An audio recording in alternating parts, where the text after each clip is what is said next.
So what's the difference between inbound marketing and outbound marketing? And more importantly, why should we care? Well, if you're guilty of committing random acts of marketing and you're ready to grow your business with a solid marketing strategy, it's always a good idea to revisit the fundamentals. So here's the deal. Today, we're going to take a look at a high level. What exactly is inbound marketing? What's outbound marketing?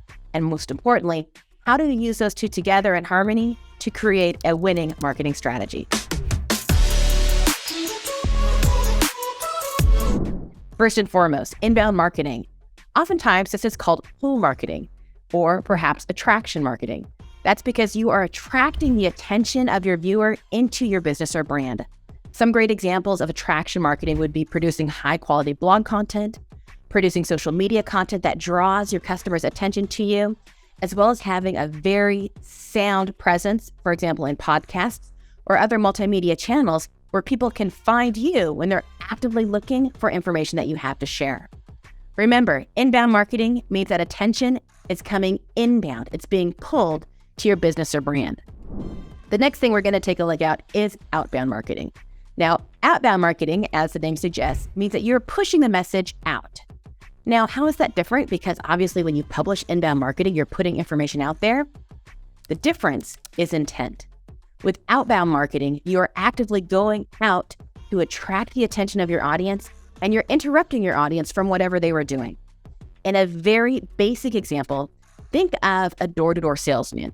Once upon a time, pretty much a million years ago, people would go door to door and literally knock on your front door to ask if you had an interest in hearing what they had to say. These days, that door-to-door marketing happens digitally. You might be familiar with the interruption that happens when you're scrolling Facebook or Instagram and a sponsored post or an ad pops up. It hooks your attention. Similarly to the doorbell ringing or somebody knocking on the front door from ages past, when someone has a really strong hook in their content, it interrupts your pattern of thought. It takes you away from what you were looking at and brings you into the person's ecosystem. Examples of outbound marketing, obviously we talked about paid ads with regards to Facebook or Instagram. Other ways that outbound marketing is executed, especially in digital marketing, is through email marketing. When you send a message to someone that didn't necessarily ask you to email them on that particular day and you provide them with an offer, you are going out of your brand to interrupt them from their regularly scheduled program to bring them something of value. Speaking of which, if you found the difference between inbound marketing and outbound marketing, these definitions helpful, go ahead and give a like on this video below. It'll help make sure that other people have an opportunity to learn just like you. So here's the big question. We know that inbound marketing means attraction marketing or pull marketing to bring attention into your ecosystem, and that outbound marketing or push marketing means pushing those messages out to attract attention. The question is, well, which is better? Which matters? How do we use those to create a strong marketing strategy? Well, I'm so glad you asked. And the answer is both. To create a sound strategy, you need to employ both types of marketing to have a holistic game plan to reach your customers and serve them at the highest level. A way I like to think about it is inbound marketing operates just like the rhythm does in music. Rhythm is the foundation of music.